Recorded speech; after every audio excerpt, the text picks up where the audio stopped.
Chapter 4. The Revelation. The bakery looked strange at night. The neon sign sputtered faint pink, and the glass cases inside reflected only shadows. Janelle pushed the door open slow, not sure who she might find. Marcus, Pearl, or no one at all. The shop was quiet, chairs stacked on tables, the air heavy with sugar and flour. She stepped inside, heels clicking too loud in the stillness. From the back kitchen came the sound of a tray sliding across metal. Then Miss Pearl appeared, apron tied neat, scarf wrapped, her face calm as stone. "You came," she said simply. Janelle shut the door behind her, sliding the lock back into place. "Why'd you send me that text?" Pearl leaned against the counter, wiping her hands on a towel. "Because you needed to know something he wouldn't tell you.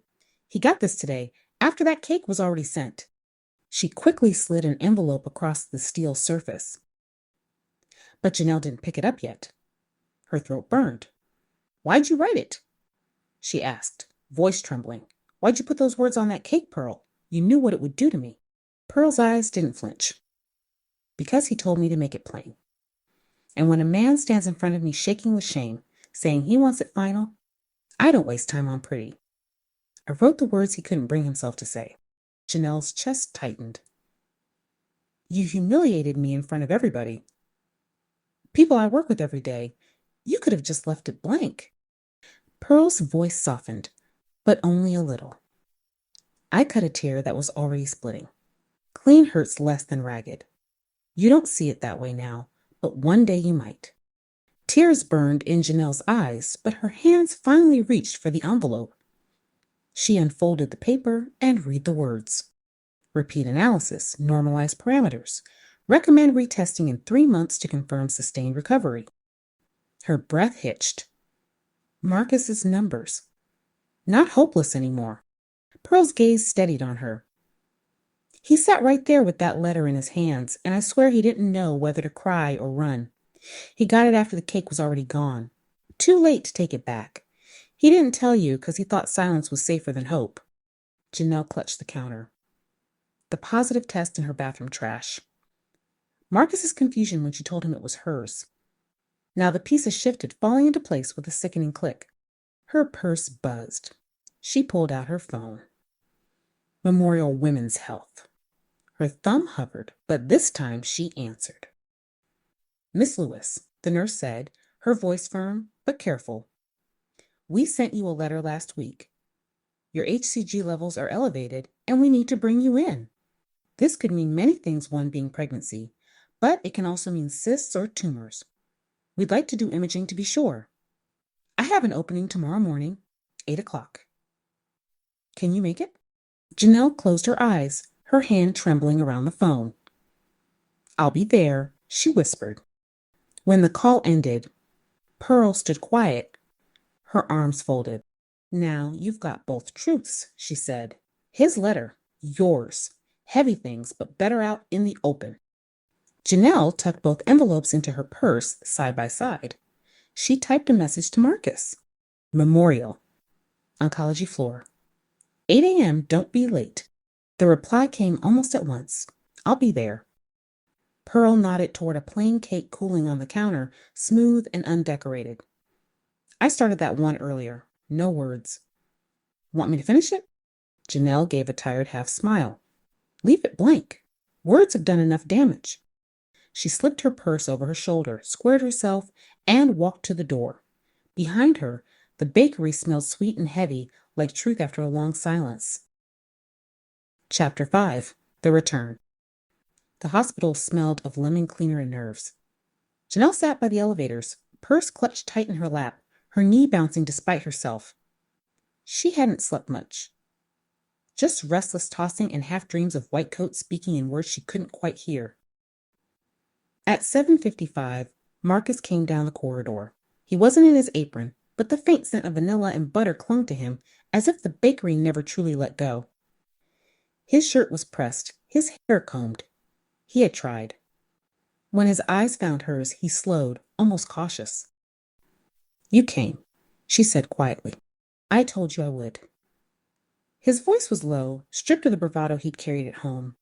He eased into the chair beside her, leaving just enough space so she could decide whether to close it. For a while, neither spoke. The hallway bustled with nurses. Stretchers squeaked by. An overhead announcement called someone's name. Janelle's pulse thudded in her ears. Finally, Marcus leaned forward, elbows on his knees. I need you to know something. That cake. He broke off, pressing his palms together. I thought I was doing the strong thing. Thought ending it before it broke worse would make it clean. But I was wrong. I hurt you. I shamed you. And then that letter came. He pulled a folded page from his pocket, the fertility clinic letter, and smoothed it across his knee. They said my numbers don't look like they used to. Better now. Different. I didn't know what to do with that. Didn't know if I believed it. Didn't know if you would. Janelle's throat tightened. She'd already read the same words last night in Pearl's kitchen, but hearing him admit it was different. I didn't betray you, she said softly. I'm scared, Marcus. Scared of what they might find. Scared of walking into that room and hearing something I can't take back. He looked at her then, really looked, his jaw working. And I was scared I wasn't enough for you. That's what the doctors made me feel back then. Like I wasn't the man you needed. The elevator dinged. A nurse in blue scrubs appeared. Miss Lewis, we're ready for you. Janelle stood, purse in hand. For a moment she thought of walking in alone, shouldering it the way she had been all week. But she turned to him. You don't get to halfway this, she said firmly. If you come with me now, you stay. Through the waiting, through the fear. No more cakes doing your talking for you. If you can't, then walk away here. Marcus's throat bobbed. He stood slow and reached for her hand. His grip wasn't strong, but it was steady. She didn't pull away. Together, they stepped into the elevator.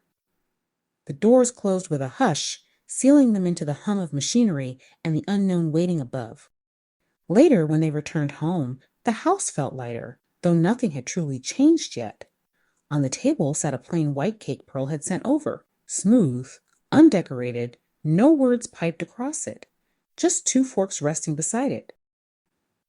Marcus cut a slice, slid it across to her. For whatever comes next, he said. Janelle lifted the fork. The sweetness touched her tongue, and though it didn't erase the pain of the past days, it reminded her she wasn't carrying it alone anymore. Epilogue. 9 months later, the kitchen smelled not of tension but of warm bottles, fresh laundry, and the faint sweetness of vanilla that always seemed to follow Marcus home. The house was the same small ranch-style home they had bought together, its low roof and narrow hallway now echoing with a gentler rhythm. In the corner of the living room sat a bassinet, lamplight spilling across their daughter. Their precious baby girl slept with her tiny fists curled beneath her chin, wrapped in a yellow blanket that seemed far too big for her little body. Janelle leaned over, brushing her fingertip along the softness of the baby's cheek. The warmth of her skin, the steady rise and fall of her breath, felt like the most fragile and holy thing Janelle had ever held. She whispered, "Mama's right here," and marveled at how one small life could heal cracks carved by fear. Marcus watched from the doorway, his shoulders slouched from exhaustion, but his eyes alive with wonder. His shirt was wrinkled. His hands still carried the faint scent of butter and sugar, but he had never looked more certain. For months they had walked through appointments, waiting rooms, nights thick with prayers whispered in the dark. And now, after all the waiting, here she was. "Can you believe it?" Janelle asked softly without looking up. Marcus shook his head slowly, his voice breaking low. "Every day I think I'm dreaming." On the kitchen table sat another cake, plain and white. No words piped across it. Just 2 forks beside it, and now a third, waiting for the day their daughter would be big enough to join them. For the first time in a long time, Janelle exhaled fully. The weight of yesterday finally set down. The sweetness of tomorrow was cradled in their arms.